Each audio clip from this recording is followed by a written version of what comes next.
Hello there, and welcome to the Scruffy Looking Nerd Herders podcast. I am your host, Tyler, bringing you news on all things nerd and geek related. This week's episode is going to be covering some EA Star Wars news, some Titanfall news, Marvel news, and so much more. So, here we go.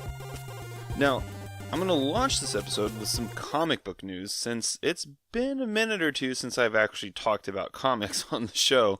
But in celebration of Black History Month, Marvel is giving away 5 free digital comics. By going over to marvel.com and using the code FOREVER, you can pick up free digital copies of 5, in my opinion, very good issues of Black Panther comic storytelling. Black Panther number 1 from 2005, Black Panther World of Wakanda number 1, Marvel's Black Panther Prelude number 1, Black Panther number 1 from 2018, and Shuri number 1. Like I said, these are not just great comics, they're also specifically great starting points for people who are fans of the movie but haven't really read much of the comics, because these play on elements that you have seen and probably love from the movie. And in the case of the Black Panther Prelude comic, it's actually set within the world of the MCU, telling of how he actually first donned the Black Panther mantle before the events of Captain America Civil War. You can't really beat the price of free, so if you were ever interested where the inspiration for the MCU Black Panther came from, this would definitely be where you would want to start. And moving on to video game news, this comes from Hope Corrigan over at IGN. Disney currently has no plans to publish video games based on its own intellectual properties. During the company's recent earnings call, Chairman and CEO of the Walt Disney Company, Bob Iger, stated Disney doesn't plan to publish any video games and will instead continue to license its brands to other studios. An example of this is the current deal with EA, which currently has the rights to make games under the Star Wars license. This includes titles like the Battlefront series, the recently canceled open-world Star Wars game that was being worked on by EA Vancouver, the other canceled Star Wars game that was being made by Visceral Games, which is now closed down. So Iger is essentially happy with canceled game after canceled game. At least at this point, there's still the game from Respawn, which all eyes on them at this point. And this follow-up comes from Brian Crescente from Variety. The Walt Disney Company has a, quote, good relationship with Electronic Arts and has no interest in returning to video games, something which it was never able to demonstrate much skill, CEO Bob Iger said in an earnings call Tuesday. We're good at making movies and television shows and theme parks and cruise ships and the like. We've just never managed to demonstrate much skill on the publishing side of games, Iger said in response to a question about Disney's potential future involvement in video game development. Disney has been such a major player in films, TV, theme parks, even cruise ships, like Iger suggests. Why is it so difficult for them to make video games?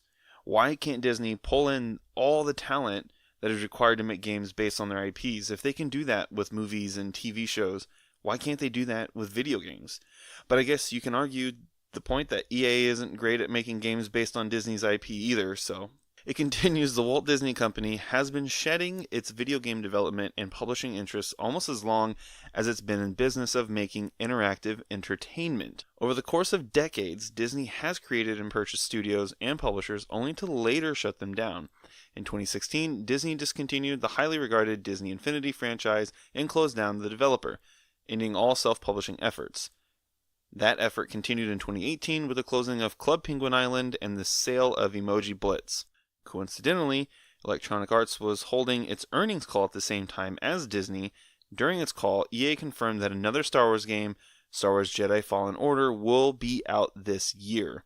It was previously announced, I believe, at E3, but now it's officially confirmed it's coming out, which I think this is more of them trying to showcase, like, hey, we are going to be working on the Star Wars license, please don't pull it away from us. Iger seemed either unaware of some of the drama surrounding EA's recent handling of the Star Wars brand, or unconcerned when an analyst asked him for his thoughts on where video games fit into Disney's business moving forward. We're obviously mindful of the size of that business, Iger said. Over the years, as you know, we've tried our hand at self-publishing. We've bought companies, we've sold companies, we've bought developers, we've closed developers, and we've found over the years that we haven't been particularly good at the self-publishing side. But we've been great at the licensing side, which obviously doesn't require that much allocation of capital. Since we're allocating capital in other directions, we've decided that the best place for us to be in that space is licensing and not publishing. We've had good relationships with some of those we're licensing to, notably EA and the relationship on the Star Wars properties, and we're probably going to stay on that side of the business and put our capital elsewhere. So my thoughts are, he's not wrong. They have made a lot of missteps in the past with their IPs in regards to video games. Like you mentioned, Disney Infinity and all that. They just hadn't really. Epic Mickey was another one. While that game was fun, it wasn't a critical success. But I personally just feel like they're really just mismanaging the Star Wars IP in video games, especially compared to how they're handling their Marvel IP. Disney needs a studio for Star Wars games, LucasArts, just like how they still have Marvel Game Studio, who are essentially the overseers of the properties. And again, even with the poor reception and controversy surrounding the EA Battlefront games, they were financial successes. They were profitable. That's what investors care about. They only care about how much money is going into their banks and only care about the controversy and the quality of the product when it actually affects their banks. But it's also amusing that EA really just ate shit with their financial reports. And this came from an announcement from EA. The video game industry continues to grow through a year of intense competition and transformational change, said CEO Andrew Wilson. Quarter 3 was a difficult quarter for Electronic Arts, and we did not perform to our expectations. We are now applying the strength of our company to sharpen our execution and focus on delivering great new games and long-term live services for our players. We're very excited about Apex Legends, the upcoming launch of Anthem, and a deep lineup of new experiences that we'll bring to our global communities next fiscal year. FIFA stands out as a robust franchise through a tumultuous year in the video game industry, said COO and CFO Blake Jorgensen. Probably saying that wrong.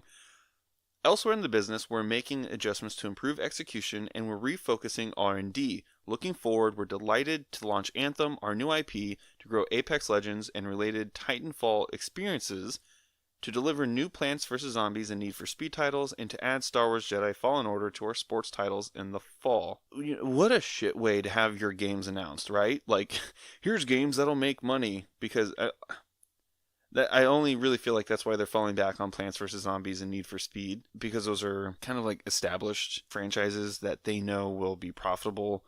And I know the meeting was for investors, so they're trying to let the investors know, hey, we're making these moves, we're going to make money. I just can't really remember the last time gamers were thinking, I can't wait for the new Need for Speed game. Developer Respawn believed that it was putting a lot on the line with the surprise launch of Apex Legends, but it looks like the decision was the right one. Just 3 days after launch, the game has reached 10 million players. FortNite, in comparison, took 2 weeks to hit that same milestone. We knew it would be risky to take the franchise in this direction, to go free-to-play, and to do a surprise launch, Respawn CEO Vince Zampella wrote in a blog post. But we fell in love with Apex Legends and needed other people to play it too. In addition to the overall player count, the developer also says that Apex has already reached 1 million concurrent players. Apex Legends, if you haven't been paying attention to the gaming news recently, is a free-to-play battle royale game set in the Titanfall universe, and it's a game that mashes together elements of some of the most popular online shooters right now. It features Overwatch-style hero characters along with the core gameplay of FortNite and PUBG. Notably, it also requires players to squad up in groups of 3, though it includes a number of accessibility features so that you can play it without voice chat. I personally haven't had a chance to play this yet, but I've been watching a lot of streams and YouTube videos on this game, and it looks friggin' legit. Earlier today, it was seated as the #1 game being played and watched on Twitch, while FortNite was number 3. And as of now, at recording this, it's at #1 with 306,000 viewers on Twitch. FortNite is at number 2, but with half that at 137,000 viewers, with Black Ops 4 sitting at number 6 at 30,000 viewers. I think this may be the game that cuts into Epic's player base just a bit. And lastly, for gaming news, this one is pretty close to my nostalgic heart. The classic role-playing games Baldur's Gate, Baldur's Gate 2, Baldur's Gate Siege of Dragonspear, Icewind Dale, Planescape Torment, and Neverwinter Nights are going to be coming to consoles for the first time later this year. I grew up playing these games. I played them a lot. They were a huge part of my childhood playing on the PC. So I definitely look forward to seeing these come to console, and especially because I know they've been redone with HD remasters. So I think it'll be pretty rad to see how those transition to console. So I will definitely be keeping you guys updated as time gets closer to the release date of these. So, this last Sunday was the Super Bowl, and here's a synopsis of that game in case you missed it. Boring. The only good thing to come from the Super Bowl this year was a new Avengers Endgame trailer. And I also have a synopsis for that movie. This comes from Disney's Australian website, which also features a countdown to the movie's release date. I feel like I should do like a movie trailer guy kind of voice for this. After the devastating events of Avengers Infinity War, the universe is in ruins due to the efforts of the Mad Titan Thanos. With the help of remaining allies, the Avengers must assemble once more in order to undo Thanos' actions and restore order to the universe once and for all, no matter what consequences may be in store. Thanks to Thanos' snap, the world suffered what is being called the decimation. That's such a stupid name. Just call it the snappening. That's way cooler. Come on. As half the population was gone in an instant, fading out of existence. That included heroes like Spider-Man, Star-Lord, Scarlet Witch, Winter Soldier, Groot, and more. As we saw in the newest trailer, the ones who are left are now tasked with fixing what Thanos sought to break, pulling together the remaining Avengers as well as new allies to take the fight to the Mad Titan. That means calling on old friends like Hawkeye, and finding new ones like Captain Marvel, as well as uniting those who originally defended the Earth in the Battle of New York. The remaining heroes consist of Captain America, Iron Man, Black Widow, Hulk, Hawkeye, and Thor, as well as Rocket, War Machine, Nebula, Ant-Man, and Captain Marvel. Though it will take some effort to gather together, as Iron Man and Nebula are still stranded on Titan at the end of Infinity War. All that being said, directors Joe and Anthony Russo have reaffirmed that the current cut of the film is 3 hours long. The editing process isn't over just yet though, but it does appear Endgame may end up being the longest Marvel movie to date. They went on to say that Marvel and Disney are both down with what the best story is, even if that means it'll be 3 hours long or longer. Right now, we think the movie is playing well, and we've had great responses from our test audiences, and we're feeling very good about where it is, they said. They ended their statement by saying that in the 4 test screenings so far, not a single person has left their chair to go use the restroom. Must be pretty damn good. Personally, I feel like if it takes 3 hours, let it take 3 hours. If they feel the need to add an intermission, I'm cool with an intermission. Add one. Let people stand up, stretch their legs, go use the restroom, get more snacks, then continue on with the show. I could always use a good intermission at a movie. But Avengers Endgame will hit theaters in the US on April 26th. How weird is that it's already almost time, number 1, for Captain Marvel, and then number 2, Avengers Endgame. It's already February. That's weird. It's really weird to think that it's already February. It's almost time for more Marvel movies. It's crazy to me. Next up, on the movie news, This comes from my buddy Arturo, which it is his birthday, so shout out to Arturo. Happy birthday, my dude. You are the nerd herder of the week. How about that? Months have now passed, and Marvel has assured people that the Guardians of the Galaxy 3 film will happen. It's just a matter of when. And in a new interview with MTV, Chris Pratt says, yes, the film will use James Gunn's script and that it's, quote, off the chain, end quote. I personally love that currently, if nothing changes, they will be using James Gunn's script because they know that he wrote a great script. They probably also know that they shouldn't have fired him. But I feel like once this third movie is finally released, I think that should be the end of the Guardians movies. Let them have their trilogy, and I feel like it'll be time to move on. Let the characters keep going in other MCU movies. Let them have cameos, crossovers, whatever.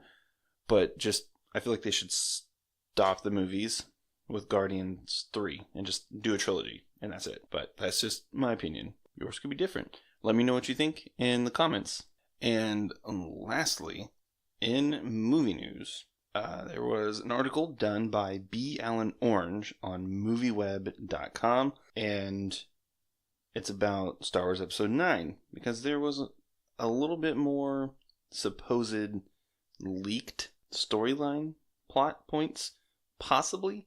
I don't know how true they are, because I do know, even with like The Force Awakens and The Last Jedi, there was a lot of rumors, a lot of supposed leaks that involved like the Knights of Ren, bounty hunters, like Boba Fett coming back, all obviously never really happening because we've all seen The Force Awakens and The Last Jedi, and some of them didn't come to pass. But this article seems to have a little bit of clout to it, I guess.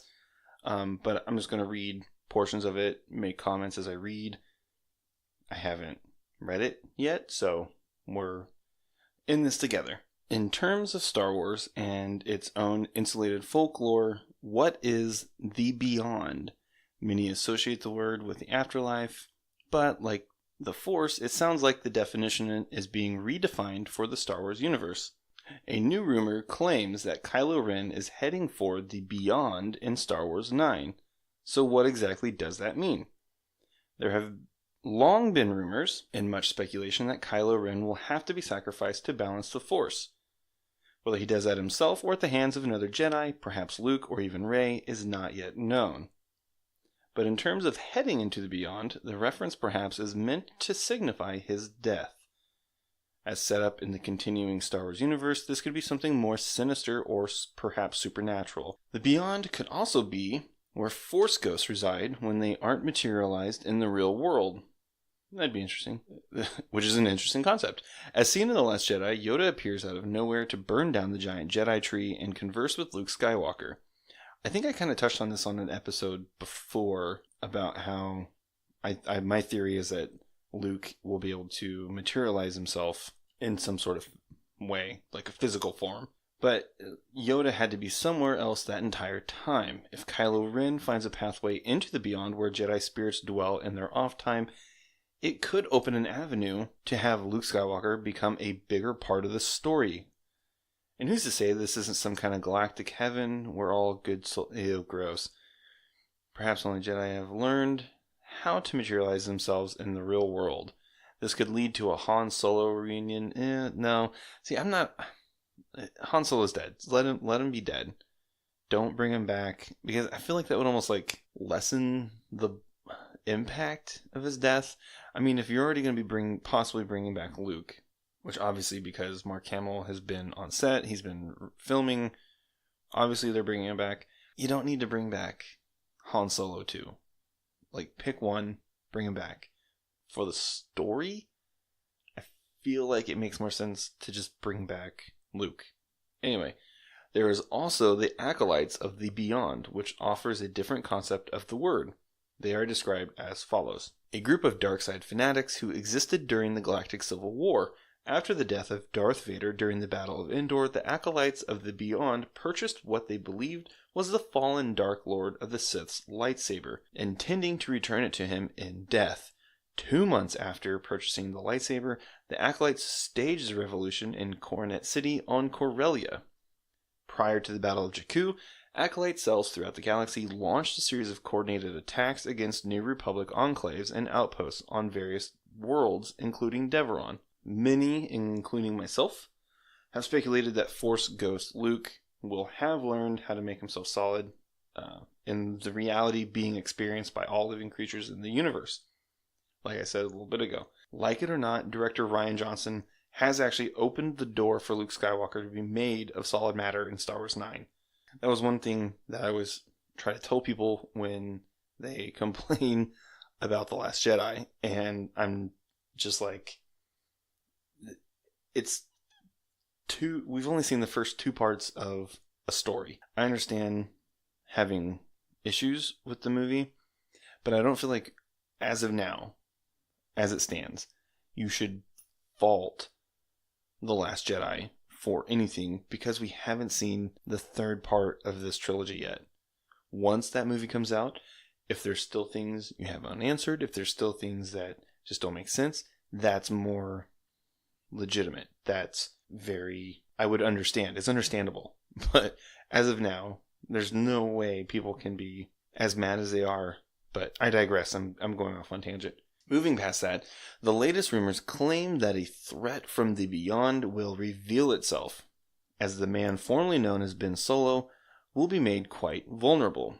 I wonder if it's almost kind of like a Yuzan Vong kind of thing, maybe? That'd be interesting if they kind of played off that, because I know Disney's kind of been taking, in my opinion, the better stuff of the expanded universe and adapting it to the screen. And I feel like that, like I said before, I feel like that's the best way to go about having the expanded universe as canon, is taking the good stuff before and going forward with it. The threat will cause Kylo to reach out to Rey again, and will give them a reason to keep communicating on somewhat friendly terms, as they are supposedly the only ones working together who can stop this new threat. Fan speculation has pointed to the expanded universe lore, specifically Yuzan Vong. There we go. The new info claims that the Knights of Ren will have returned from the Beyond, and their reemergence is extremely important. The latest leak info goes on to claim that the new Red Stormtroopers, which I believe it was just a couple episodes ago, I actually talked about the Red Stormtroopers. They're actually Sith Stormtroopers, and they somehow tie into all this whole ordeal.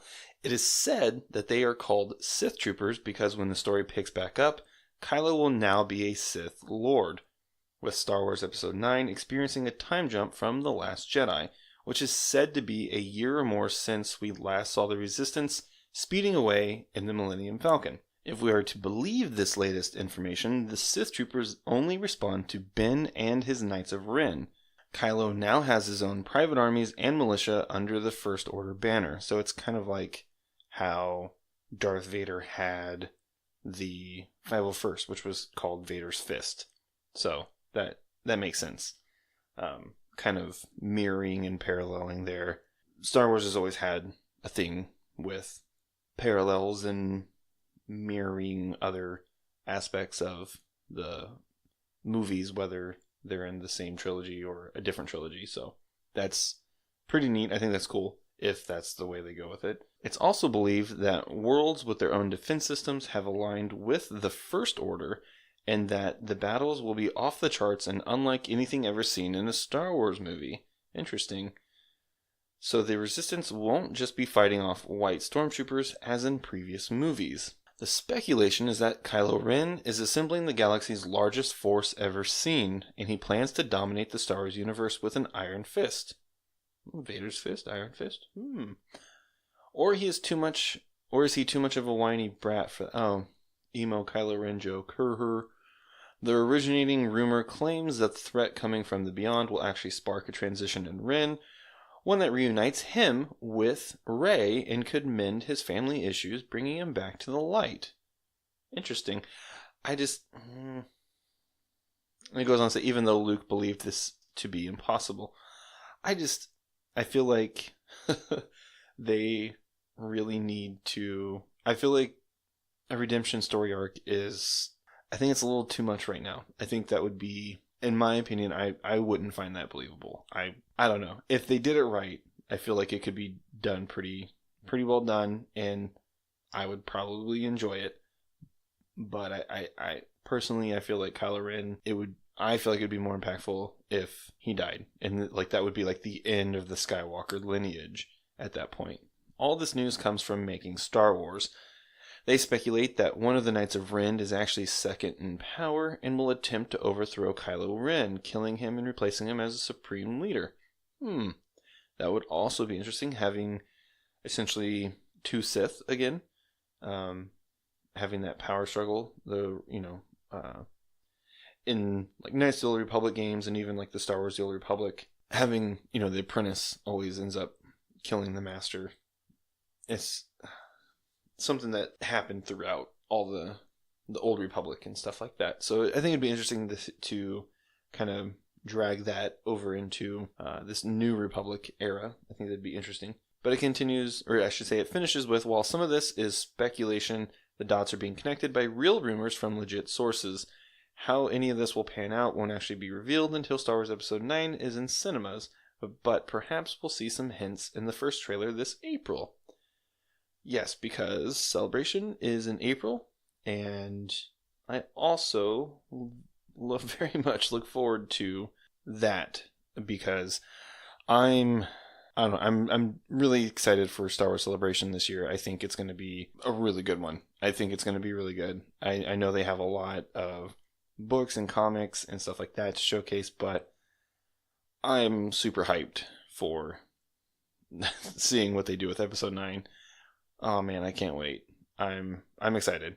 And I won't be at Celebration this year, but I will definitely be doing some kind of reaction type thing to the announcements. Possibly. Maybe. I'm not sure. But we'll see. I'll definitely do an episode on it, obviously. So keep your eyes peeled for that. So this concludes this episode of the Scruffy Looking Nerd Herders. I know I say this every time, but thank you so much for your support. It means so much to me. And please, if you like what you heard, like, follow, subscribe, review, all that good stuff. If you're on YouTube, hit the like button, and because that helps more people be able to see the video. And the more people that see it, the more viewers I get. And I would appreciate that a lot. So share with your friends if they say, oh, I only have an iPhone. I'm on iTunes. I'm on Spotify. I'm on Stitcher. I'm on Podbean. I'm on YouTube. There's so many ways to listen, so there's no excuse for them to say that they can't. So, tell them. And be sure to follow me on Facebook, Twitter, and Instagram at SLNH Podcast. And be sure to pick up some merch. I will put a link in the description. And thank you so much for all of your reviews and comments, your messages. It really helps me grow the podcast and get even better. And I mean it when I say it. Thank you. So, everyone, this is Tyler from the Scruffy Looking Nerd Herds podcast signing off. And may the Force be with you.